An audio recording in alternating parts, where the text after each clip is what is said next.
spent considerable time telling me how special he was, and he wasn't a troublemaker or not a bad kid at all. He had a bright future.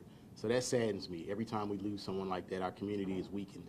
But I'm happy that we have the best police force in Delaware County that will hold people accountable and solve these crimes, and I'm really happy that the culprit is in custody. But we got to figure out another way to resolve conflict. Guns are not the answer, and it's just senseless. It breaks my heart. I have 3 children myself, and just the horror of imagining the loss of a child is just terrible. So I'm happy that it's been solved, and I'm happy that we can bring the family just a little measure of peace and a little measure of comfort. So I'd like to turn it back over to Superintendent Bernhardt, who can give you more details about the crime itself. Thanks, Mayor. We're here today talking about a tragedy that should have never happened. A senseless act of gun violence took a youth's life on Sunday. Khalief Webster, a 16-year-old child, is dead. Michael Nixon, a 17-year-old child, has been charged with first-degree murder as an adult and is in custody. We should be standing here talking about Khalief Webster's future, right? His career, his plans, a family, all that life should have had to offer. But instead, we're here talking about a tragedy that should have never occurred. The incident occurred on Sunday at around 3 p.m. Uniform Patrol got a call for shots fired and located a male who was later discovered lying on the ground at Long Lane. That male was taken to Penn Presbyterian Hospital where he was pronounced deceased. There we learned the identity of Khalief Webster, the 16-year-old male that I speak about. The group to my right and the group to my left, I can't say enough about the men and women of this police department. First, the Uniform Patrol. Their response that day, responding there, aiding the victim in his time of being shot, getting Khalief Webster to the hospital. The detectives for showing up, setting up a crime scene, interviewing countless witnesses, and almost within hours, we were able, because of the detectives in this police department and the investments that the mayor has made in this police department with our real-time crime center, a suspect was developed within hours of this tragedy that occurred on Long Lane. The detectives, hard work, interviewing witnesses, working with the district attorney's office. Late Monday, we knew who we were looking for. We knew we were looking for 17-year-old Michael Nixon of Upper Darby Township. Yesterday, Tuesday, we executed 2 search warrants in Upper Darby Township, one on the unit block in North State and one on the unit block of Oxford Street in Upper Darby Township.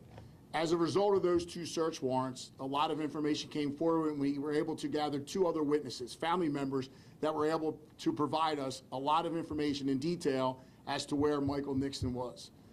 Last night, late last night, Michael Nixon walked in the front door of police headquarters and surrendered. Throughout the night, these detectives worked all night.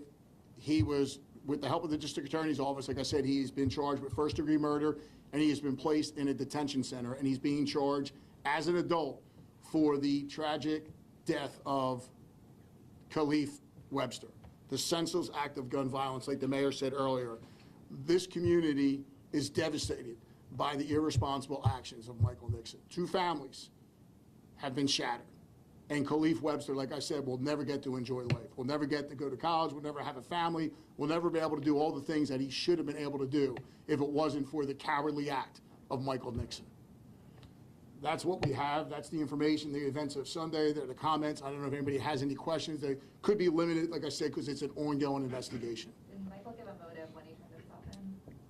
I can't go into what was said or wasn't said while he was being interviewed, because the investigation is still going on. There was some sort of argument leading up to it, and any idea what was going on?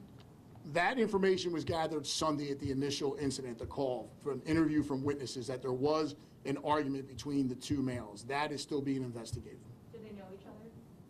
I can't confirm that. Again, the investigation is still ongoing. There's surveillance video, surveillance video of the whole ordeal. Could you guys confirm that person is Michael in that video? If I follow you correctly, the images that we released on Sunday and Monday and the video, yes, that is Michael Nixon who has been charged, yes. Was it a registered gun? I won't go into the comments about that. The investigation is still ongoing. Is Nixon also a student at Upper Darby High School? He was a student at Upper Darby High School. No longer. I don't believe he's still enrolled. Are you looking at this as something that may have been targeted, or did these two just kind of meet by chance? I'm not ready to comment on that yet. Again, the investigation's still going on, so we're not sure of what the interaction was and if they knew each other. Did he seem remorseful when he turned himself in? He didn't have much to say when he was brought in and when he was interviewed, so that's what I'll say about that right now. Was he alone? He was alone when he came into police headquarters. Said two family members were brought in originally through the search warrant? Correct. 2 family members were brought in and have cooperated with police as far as where Michael Nixon was yesterday in the past 2 days when we were looking for him. Do you expect any other charges? There could be other people charging this, those that were responsible for keeping Michael Nixon hidden for a period of time. Like I said, the investigation is still ongoing. Can you speak, Mayor Brown mentioned this a little bit, but can you speak to your conversations with the family, how they're doing after the announcement of the arrest? The family is devastated, like you would expect. Myself and the command staff met with the family Sunday after the incident. We met with them Monday. I was there with them this morning at 6 a.m. to give them the news that Michael Nixon had been arrested and he's being charged with the first-degree murder of their son. There really are no words. They don't have any words to describe their devastation. A great family, a family that does all the right things. They were there. Their child went out to play like every child should, and he didn't come home.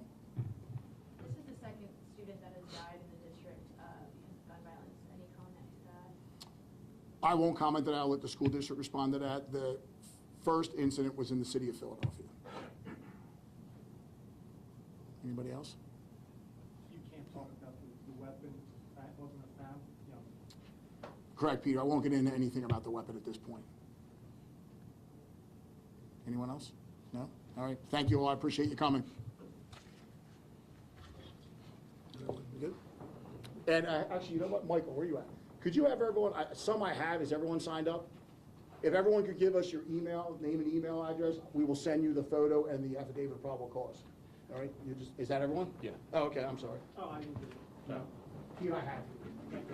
Let's see.